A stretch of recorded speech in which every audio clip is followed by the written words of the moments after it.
Good morning.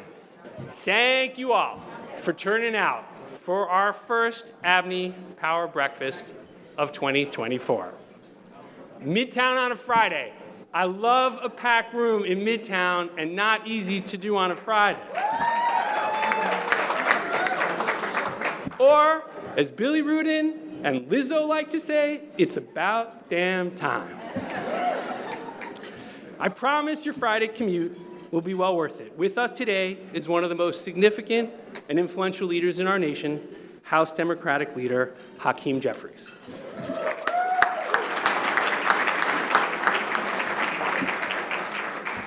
And as we're starting, I want to take a moment to recognize some of the elected officials and public servants who are here. I'd ask you to hold your applause till the end. Congressman Gregory Meeks is here. Queensborough President Donovan Richards is here. Assemblymember Tony Simone is here. Councilmember Sean Abreu, our MTA Chair Jan O'Lieber is here, and our Chancellor from CUNY, Felix Matos Rodriguez, is here. We are grateful for all your service and all that you do, so thank you.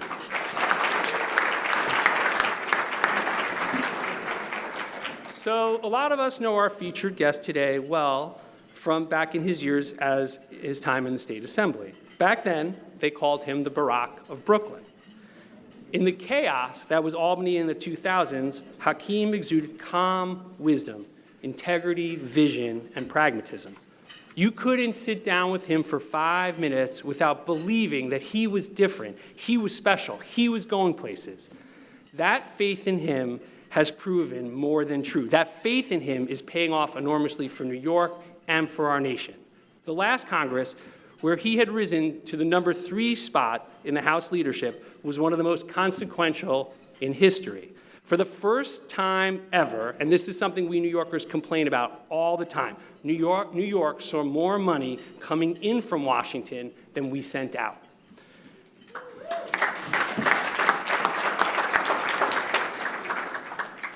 The CARES Act, the CHIPS Act, the bipartisan infrastructure law. We're talking about billions of dollars that protected New Yorkers during the pandemic and are now being invested in our economic future. Leader Jeffries, we cannot thank you enough for what you and your colleagues, Majority Leader Schumer and Senator Gillibrand, delivered when we needed you most. So thank you.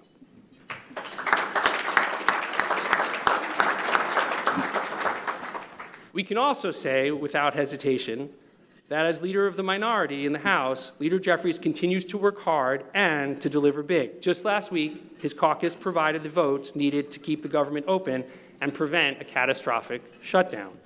You got to admit, the current 118th Congress is giving reality TV and the Golden Bachelor a run for its money. But in contrast to all the conflict we see across the aisle, the leadership coups, the brinkmanship, Leader Jeffries is still a bedrock of calm and control. As a New Yorker, I couldn't help being proud after ballot, as the Republican election of a new speaker looked more like a schoolyard brawl, that Leader Jeffries could consistently count time and again on 212 votes, his caucus behind him to a person, time and time again. It is a testament to his leadership and to the trust people across the political spectrum place in him. On a personal note, as a communications person, I just have to say, it's a tough time to be a public servant. It's even tougher to be one who is patient, thoughtful, and pragmatic. We're living in an era where the louder you are on social media, the more attention you get, and the more impactful you seem. It's even harder to lead when tribalism of today's politics makes it easier to pull everything apart instead of trying to bring people together. I mean, how did Matt Gaetz get so much power? So it often feels like we have lost our center. And that's why we're so grateful to you, Leader Jeffries, not only for what you do, but how you do it. So ladies and gentlemen, please give a warm Abney welcome to Leader Jeffries.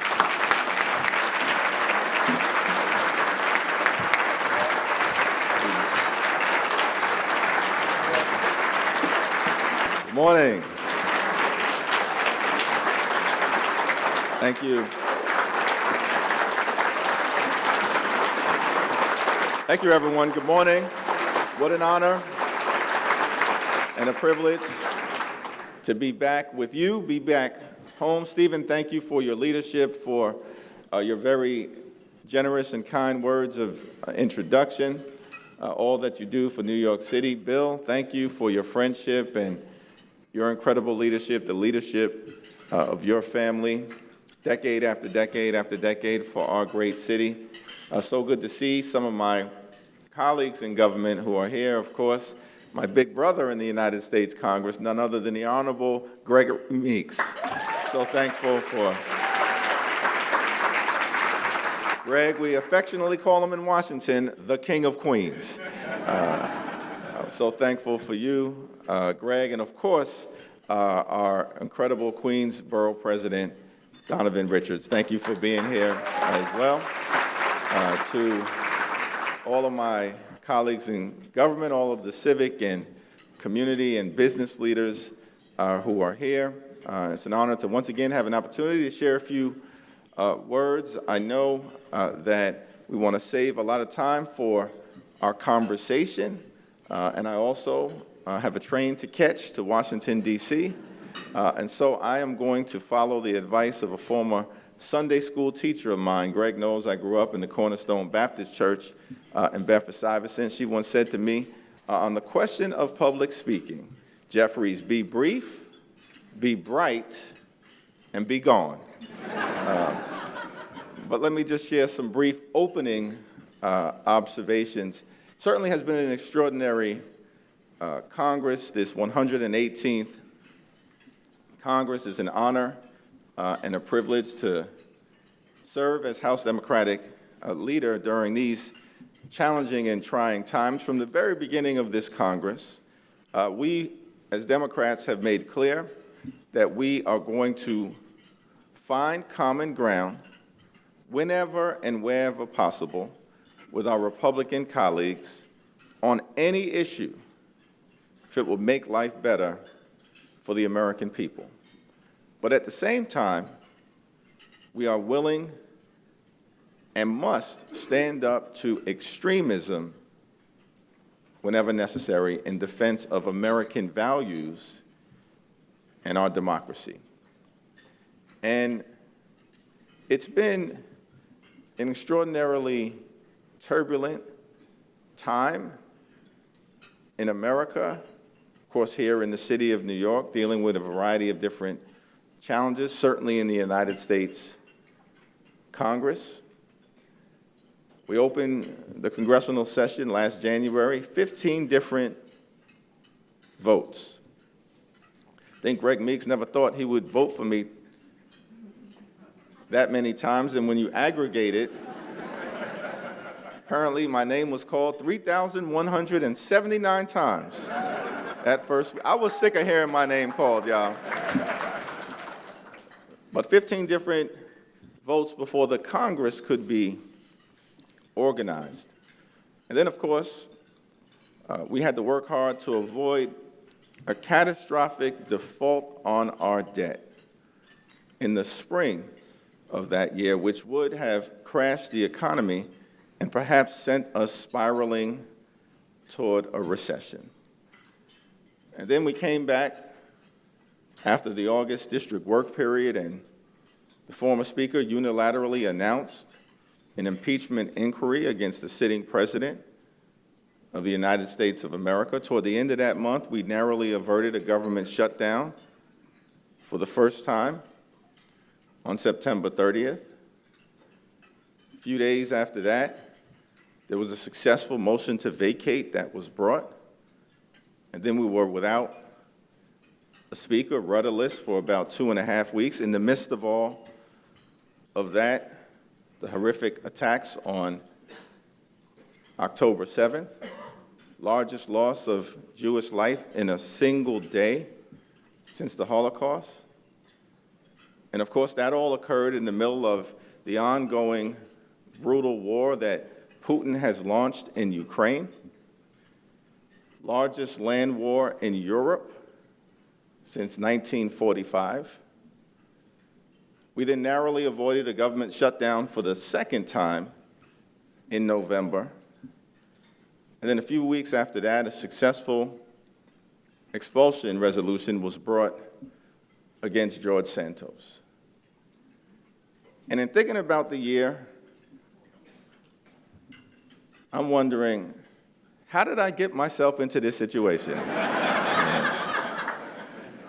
But like any New Yorker, we lean into tackling these challenges, doing it as a team, working on these challenges, of course, with Leader Chuck Schumer on the other side of the Capitol, President Joe Biden, and of course, understanding fundamentally that when you have the privilege of being a public servant, you should expect to have to tackle hard challenges.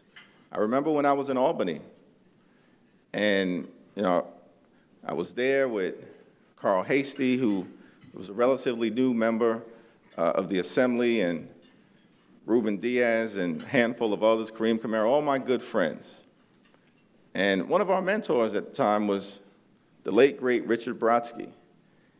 And whenever we would face a tough issue, sometimes we would go to Brodsky and say, how should we be thinking about this question, this difficult question before us?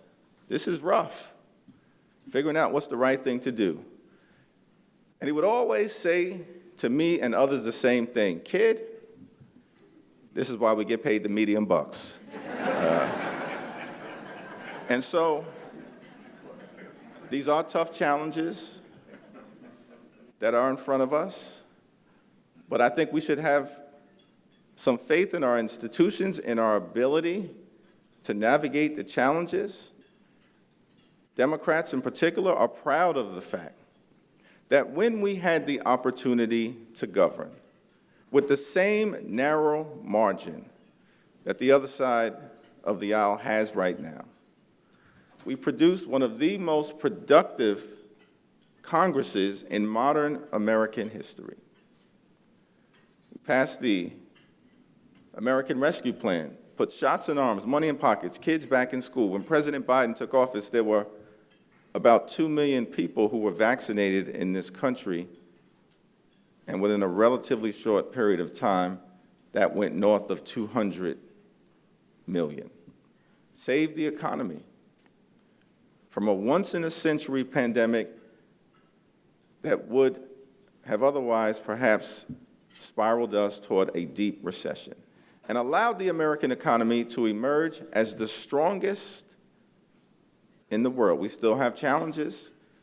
We still have to confront the dynamics related to interest rates or insurance costs, and certainly inflationary pressures. But we've emerged as the strongest economy in the world. We didn't stop there. Stephen mentioned we passed the Infrastructure Investment and Jobs Act, which will create millions of good-paying jobs, including right here in New York City, and help us repair our crumbling bridges, roads, tunnels, airports, our sewer and water systems, our mass transit systems, high-speed internet access in every single community. But we didn't stop there. We passed gun safety legislation for the first time in 30 years that will save lives. Certainly more needs to be done, but it will lay a foundation for tackling the gun violence epidemic in America with the fierce urgency of now. We didn't stop there. We stood up for our veterans, many of whom live in and around New York City, and certainly all across the country, who are suffering from exposure to burn pits and Agent Orange and toxic substances without health care. And because of the PACT Act, another Democratic initiative in the previous Congress, millions of veterans now have access to the health care that they need and deserve to live a life of dignity. But we didn't stop there. We passed the CHIPS and Science Act to bring domestic manufacturing jobs back home to the United States of America, as opposed to our jobs going in the other direction, which had been the pattern for decades. And also made sure that we are investing here in New York City and across the country in the science, technology, engineering, arts, and mathematics education to ensure that our young people have the skills to succeed in the 21st century economy. These are just the highlights, and we topped off this string of incredible legislative success by passing the Inflation Reduction Act, striking a dramatic blow against the climate crisis, setting our planet on a sustainable trajectory forward, lowering energy costs, standing up the clean energy economy, largest investment in combating the climate crisis in the history of the world. The history of the world. And at the same time, strengthening the Affordable Care Act, lowering health care costs, driving down the high price of life-saving prescription drugs for New Yorkers and people all across the country, including taking the price of insulin, which prior to the Inflation Reduction Act would cost the average American family about $4,000 a year, and for millions of Americans is now simply $35 a month. The D in Democrat truly stands for deliver. Stands for deliver, because we run to win, but we win to govern, and we govern to make life better for everyday Americans. And I'll end with this observation and then look forward to our conversation. Never count New York City out. Never count New York City out. Because those who have done so are always on the wrong side of history. Always on the wrong side of history. They counted New York City out during the fiscal crisis in the 1970s. And they were wrong. New York City came back. They counted New York City out in the midst of the crack cocaine epidemic in the 80s into the early 90s, when I grew up in central Brooklyn and came of age. But they were wrong, and New York City came back. They counted New York City out on September 11th when the towers struck, devastated the financial district. These important industries of finance, real estate, and insurance, central to New York's economy, were rattled. But they were wrong, and New York City came back. They counted us out when Superstorm Sandy struck, devastating many of our communities in Brooklyn and Queens and Staten Island and beyond. But they were wrong. We rebuilt, and New York City came back. Certainly counted us out when the Great Recession hit, but New York City came back. And they counted us out during the pandemic. How will cities survive, particularly the greatest city in the world? But New York City came back. They even counted us out when the Brooklyn Dodgers left. But New York City, of course, as we will always do, including in confronting the challenges that we face right now with housing or the economy or work from home or the migrant crisis, never count us out. New York City will always come back. Thank you very much.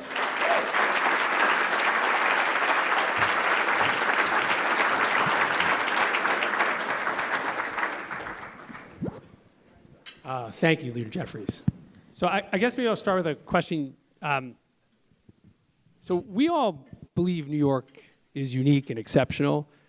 And obviously, leader of the Democrats in the House, you, New Yorker, Chuck, New Yorker. Is that weird for everybody else? Like, I know we think it's normal, but is it unusual, or people say, like, you know, you don't quite represent everybody?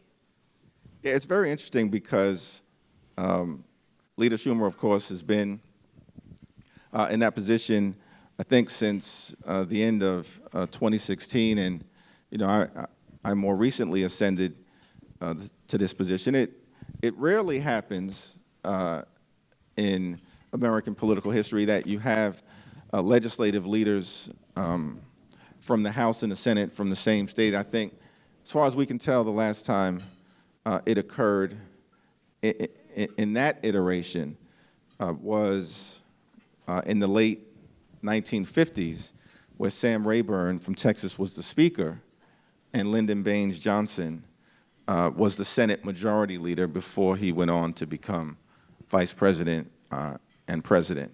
But you do find different combinations. For instance, in the last Congress, the Speaker of the House, Nancy D'Alessandro Pelosi, who, by the way, I believe will go down as the greatest speaker of all time, greatest speaker of all time. I say that because it ain't easy to follow Michael Jordan, y'all. But we're working as hard as we can to stand on her shoulders. But Speaker Pelosi was from California. Kevin McCarthy, the Republican leader at the same time, was from California. Even right now, you have the top two Republicans from the same state, basically in neighboring congressional districts. Of course, Mike Johnson from Louisiana and Steve Scalise, the number 2 House Republican Majority Leader from Louisiana. But it is particularly unique in that not only are Leader Schumer and I, from the same state, not only are we from the same city, not only are we from the same borough, we basically live in the same neighborhood. But we recognize that our job is to fight, for our communities, fight for our borough, fight for our city, fight for our state, but of course, fight for the nation. I have a lot of questions about issues and policy, but I want to start really with a personal question. Read that your father recently passed away at the age of 85, and I learned a lot from my dad. Part of it was having a civic tradition, as I know I learned a lot from Bill Rune's dad too, growing up. Can you just tell maybe a story about your dad or something you learned from him that kind of inspires you and takes you in your life and guides you with what you do? Well, there's certainly so much that my younger brother and I were able to learn from him growing up. He was a, substance abuse social worker, in the middle of the heroin explosion in the 70s, crack cocaine epidemic in the 80s into the early 90s. And to do that type of line of work, you've got to have some resilience. You've got to deeply care about people who are in need, to dedicate your life to that work. And that certainly, I think, is a spirit of public service that was passed down to my younger brother and myself. The other interesting thing, and when your dad passes, you reflect upon a lot of stories, lessons that you've learned. Some, were direct communications, and others were just observation. And, I was thinking about the time in the 1980s where there was this big rivalry, of course, between the Celtics and the Lakers. And, quite honestly, you had much of Black America who rooted for the Lakers, right? Magic Johnson, Kareem Abdul-Jabbar, of course, James Worthy, Showtime Lakers. And then you have much of white America who rooted for the Celtics. Larry Bird and Kevin McHale, Danny Ainge. But my father was a Boston Celtics fan. Now, this is someone who had grew up very proud to be an African American, served, in the Air Force, had been on a journey understanding the context of our own history. And I remember talking to people in high school and others and just casually mentioned, oh, yeah, Dad's rooting I'm rooting for the Lakers. I'm really a Knicks fan, but y'all know how that goes. So I'm looking forward to a good series, but, much of they're doing better now, though, aren't we glad? Aren't we glad? I want to get Dolan mad at me. So. I'm sure he's listening in. But I'm very proud of how they've done over the last few years. But Dad is rooting for the Celtics. Much of Black America is rooting for the Lakers. Why is that? So one day, I asked him, and I realized that the history of the Boston Celtics was before Larry Bird, before Kevin McHale, before Danny Ainge, was Bill Russell and Casey Jones and Sam Jones. And they were barrier breakers under Red Auerbach. And he never forgot that. and he was loyal to it. Even when the dynamics in the 1980s, popular opinion may have caused him to go in a certain direction, he loved Larry Bird and the Boston Celtics and rooted for them. And that was anchored in this principle of loyalty and history and perspective. And I've never forgotten that. Thank you. Amazing story. I'd love to talk about immigration. It's been an unusual week, just in that regard with the former president leaning in. But can you just talk about what's a path forward for us on policy of immigration? Well, certainly we have a broken immigration system, and it needs to be fixed. That's clear. It should be done in a comprehensive way, in a bipartisan way, and in a manner consistent with our values, which I believe are anchored in two principles. One, we are a nation of immigrants. No one should know that better than New York City, and our vibrancy and our history and our journey, but also a nation anchored in the rule of law. And so it's my view that as bipartisan legislation is being negotiated in the Senate, it should be focused, of course, on the pain points in addressing the dynamics, the crisis, the challenges that exist at the southern border, and doing it in a manner consistent with these two important American principles. And I'm cautiously optimistic that the legislation that's being negotiated, the national security package, which of course will include aid for our allies like Ukraine and Israel, our allies in the Indo-Pacific, also humanitarian assistance for Palestinian civilians who are in harm's way through no fault of their own in Gaza, and civilians in other war zones across the world, as well as making decisive progress on the challenges that we confront at the southern border. Now, the House hasn't been directly involved in those negotiations.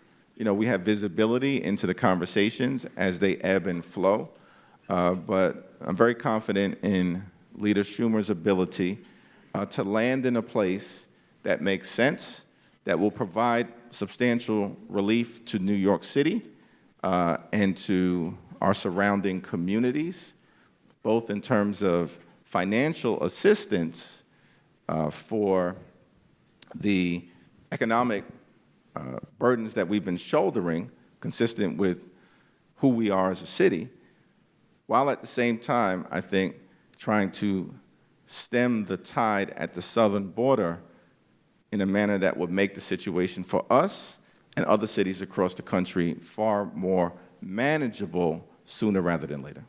Thank you. Another big challenge we're facing is housing, and especially affordable housing. That has, historically, the federal government has played a big role in that. We seem stuck a bit in our city and state. Can you talk about what the federal government could do? I know there's a bill cooking to help move this along. Well, we are a couple of different things. One, you know, there's a tax package that's being negotiated right now. You know, we'll see it move forward in the Ways and Means Committee in the House the other day. It was a strong bipartisan vote that would do several different things. It would enhance the child tax credit. Doesn't go as far as I think many of us would like in that space, but it would enhance the child tax credit. It leans into enhancing the low-income housing tax credit, very important for the production of housing here in New York City and across the country. It'll do some things on disaster, and then also some business-related tax provisions, including on research and development, the R&D tax credit, and others. So it's a bipartisan bill that's moving that will allow for some progress to be made in the housing space that I think is a recognition of the growing challenge that we confront in America around housing. And whereas it used to be sort of a bi-coastal issue, San Francisco, Los Angeles, New York, Boston, sort of as the centers of it all, what we are finding now is that housing displacement and challenges related to housing affordability are now an issue in many parts of the country. And while that means that it's an issue of national urgency, of growing significance, that also provides an opportunity, for the federal government to get back into the business of housing and affordable housing and incentivizing it using public-private partnerships as best we can to deal with some of the supply and demand challenges. It's interesting. You talk about that shared interest in housing and shared priority of housing. I think a lot of times as New Yorkers, we think of ourselves as very different than the rest of the country. And somebody who has a powerful and big national role, do you find that as Americans, we have more in common with each other? Or do you find that, and you talk about working from a bipartisan basis, because if you read and watch the news or, I don't know, go on X, it's a very different message that emanates out. Do you feel there's a commonality that drives people towards good policy, or is it like a fight where you just get anything you can? Well, I think we have to spend more time trying to lean into our shared values and our common interests. And despite a lot of the extremism that we see, dysfunction, chaos, in the Congress, we're still committed to trying to find bipartisan common ground because, that's the best way to create robust, lasting, sustained public policy. And, to lean into common values whenever possible to drive outcomes that benefit everyone. We are a very big country, a diverse country. That's our strength. But you, of course, have to recognize it. You see it really in the House in terms of how it plays itself out. I remember some members were working out a couple years ago, I guess with Paul Ryan. Greg, I think, used to be part of this group. And, you talk about family and things of that nature. And it was a conversation that Paul Ryan was referencing the fact that his kids had off in Wisconsin because I think it was the first day of deer hunting season. I'm like, wow, we don't have that holiday in New York. We get off for Rosh Hashanah, right? But so this is an incredible country in terms of its diversity, but that's a strength. And so I think we shouldn't run away from the fact that we're different in many ways.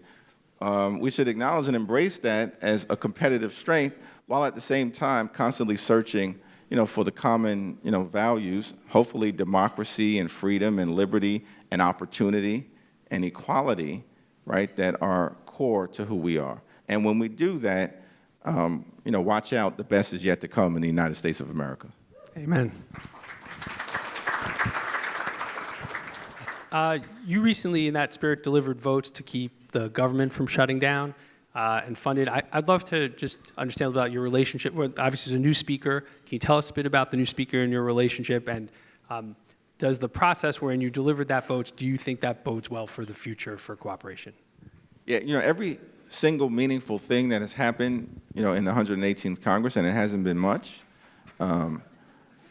legislatively, under this Republican majority that continues to shrink even as we speak. It's been one of the most unproductive Congresses in American history based on bills and things that have been moved successfully out of both houses and into law because of the chaos, dysfunction, and extremism we believe, in the House. But we have repeatedly, consistent with that desire to find common ground and do what's right for the American people and put people over politics. When it comes to avoiding a catastrophic default on a debt, 3 times now we've narrowly averted a government shutdown, providing disaster assistance for Americans who've suffered from extreme weather events. Every single one of those instances, it was Democrats who provided a majority of the votes necessary to get those things done. Why? Because we do truly believe in putting people over politics. when it's consistent with our values and in the best interest of the American people. Some of those things happened when Kevin McCarthy was Speaker. Others, such as averting a government shutdown in November and then doing it again most recently about a week ago, and with leadership from Chuck Schumer working with us, arriving at a top-line spending number agreement that we believe is consistent with the federal government providing for the health, the safety, and the economic well-being of the American people. And so I think with respect to Speaker Johnson, I talked to him about 2 days ago. I'll see him later on in Washington today. He's got a very different view and perspective on a whole host of issues. That's clear. And grew up in a very different environment, in rural conservative Louisiana than I did in central Brooklyn. But I do think what we have seen is at least a recognition, as the Speaker has from time to time said, we may not always be able to get our preferences done, legislatively. It doesn't mean you have to compromise your principles, but we are in divided government. And I think we have at least seen over the last few weeks that there's a recognition in divided government that bipartisan common ground has to necessarily be found. Now, he's got a tough crew on the other side that he has to deal with, and he'll deal with that as best he can, but we'll always be there to find the common ground necessary to do the business of the American people. Terrific, thank you. I know we have a few questions from out in the audience. Rick Hahn? My question relates to federal support for the travel infrastructure, but I start by saying thanks to the Biden administration, you and your colleagues in the Congress for the bipartisan infrastructure law. But the air travel industry and infrastructure depend not only on physical assets, and I might say parenthetically, the Port Authority is driving public-private investment of $30 billion into our airports, but it also depends on operations. And so I'd like to ask you, in the difficult environment in Washington, whether there is support for increased federal funding for staffing at key federal agencies which operate our air traffic and the air infrastructure, and also for investment in technology. We are way behind in terms of our air traffic technology. Is there hope? Is there the ability to get increased federal funding to address those issues? Rick, thank you for your leadership, and it's a great question. We are in the midst of reauthorizing the FAA, and that will be, one of the more important things that we'll have to do over the next few months, and that's being negotiated, in a bipartisan, bicameral fashion. Right now, we did pass FAA reauthorization out of the House, and that was bipartisan. We're working now with the Senate. We certainly, as House Democrats, are going to continue to push for increased investment in technology and increased investment in our personnel. It's a matter both of safety and, economic productivity, because clearly we have a responsibility to be there for the safety and well-being of the American people as they travel. And when you fall behind from a technology standpoint or fall behind from a personnel standpoint in terms of air traffic controllers or others in the travel infrastructure, TSA agents, we can go through the list, mechanics, then you've got real challenges from a safety perspective, but you also can have adverse consequences in terms of the interconnected economy that we have that does rely on air travel as an incredibly and still very relevant part of commerce. And so the FAA reauthorization bill is actually one of those areas where I do think there's opportunity for increased investment, and I do expect that we're going to get FAA reauthorization, hopefully with some enhancements along the lines of what you've raised over the finish line in the next few months, if not by the end of the year. Thank you. I know that Teresa Gonzalez, proud Avenue board member, has a question about reproductive rights. So we're watching as reproductive health progress is being rolled back. What's the plan and what can we do? Yeah, it's a great question. And, first let me say that we, on our side of the aisle, believe in a woman's freedom to make her own reproductive health care decisions, period, full stop. And we're going to do everything that we can to push back against the extremism, the nationwide abortion ban, the effort to criminalize abortion care, the effort to meddle in a decision that should be between a woman, her family, her doctors, her faith, as these deeply personal reproductive health care decisions are made. Here in New York, under the leadership of Governor Hochul and the legislative leaders, there, of course, will be a constitutional amendment on the ballot to enshrine reproductive freedom in the New York State Constitution, and that will be before the people of New York State in November. That's an incredibly important ballot initiative. We've seen it in other states, but we should take nothing for granted here in New York, and enshrining this protection in the Constitution, will provide some assurances that this right will not be taken away if the pendulum swings, down the road in ways that we may not currently envision, but are always possible in politics. I think it's also important to note that there are many of my colleagues on the other side of the aisle who want to enact a nationwide abortion ban.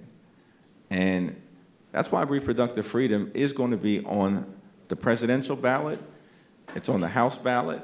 And we've got several important races here in New York, of course, one of which is going on right now in Long Island and Queens. And it'll be on the Senate ballot as well. I do think that this is an area where it's instructive to know that if you want to clarify an issue before the American people, that you should lean into the value that underlies it. Because we believe that values unite, issues divide.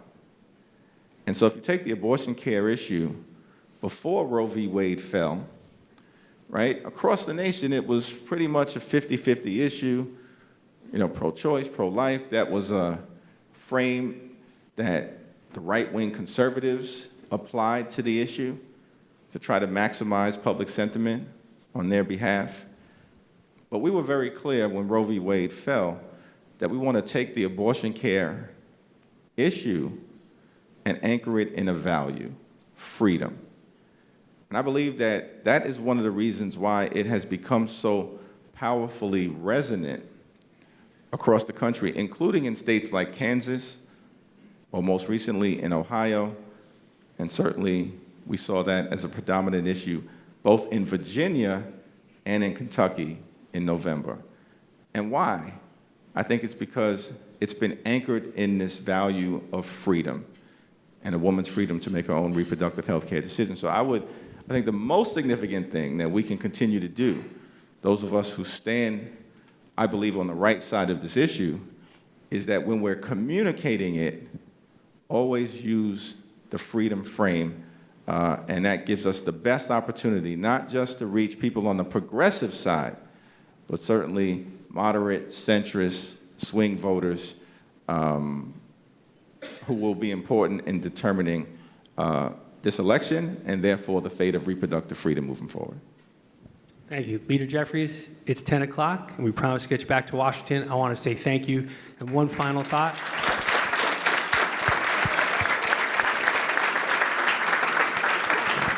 You have a room full of people who want to help. Please ask us. We want to be there for New York. We want to be there for you. Thank you for all you do. Thank you. And we don't have to tell me that twice. Appreciate you.